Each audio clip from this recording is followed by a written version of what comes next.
Well, Mick Herron's latest book, Clowntown, came out last week, and I got it the very first day that it was available on a Kindle.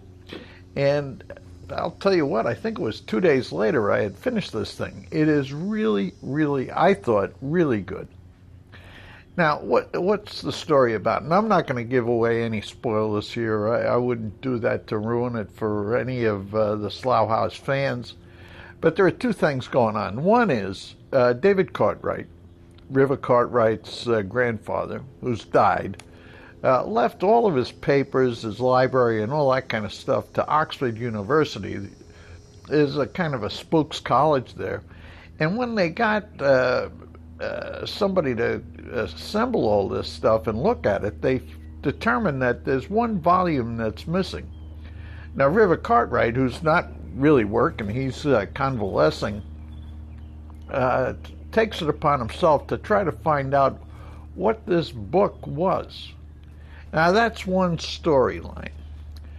The second thing that's going on is that there's a group of old, retired MI5 agents who've decided to blackmail MI5, blackmail Diana Taverner,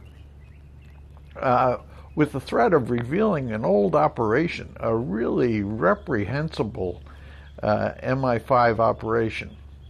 So that's the second story. She's got to deal with that.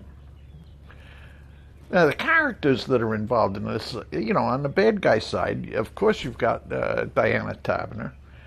You've got Peter Judd, everybody's most worthless politician that there ever is.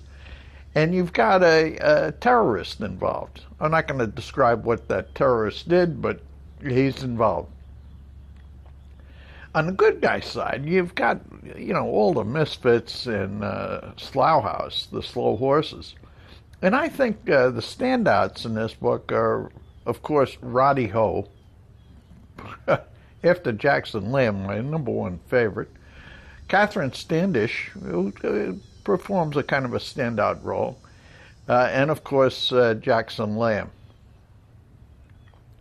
Now, to me, the thing that makes Mick Herron's Slow Horses books great, enjoyable to read, of course, on the one hand, you've got all the disgusting habits and the malaprops of Jackson Lamb. I mean, they just picked the whole story up for me.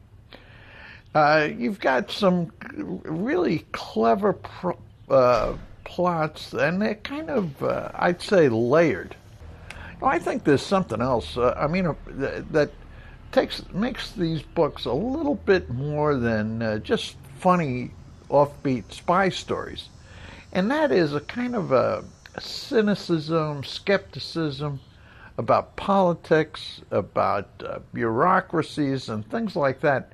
And I think Mick Herron goes a long way towards getting you to question that kind of stuff.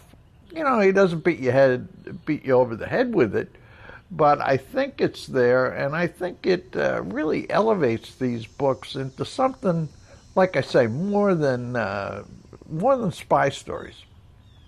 Anyway, Clowntown is out. It's really, I think, really good. I think if you haven't read a Slow Horses book, this may not be the one to start with. It's a little, you're going to want to know the backstory, and that would require reading at least some of the Slow Horses books that came before this. But otherwise, for all of you who are big-time fans of the TV show or Mick Herron's books, I certainly recommend you pick this one up if you haven't already. See you next week.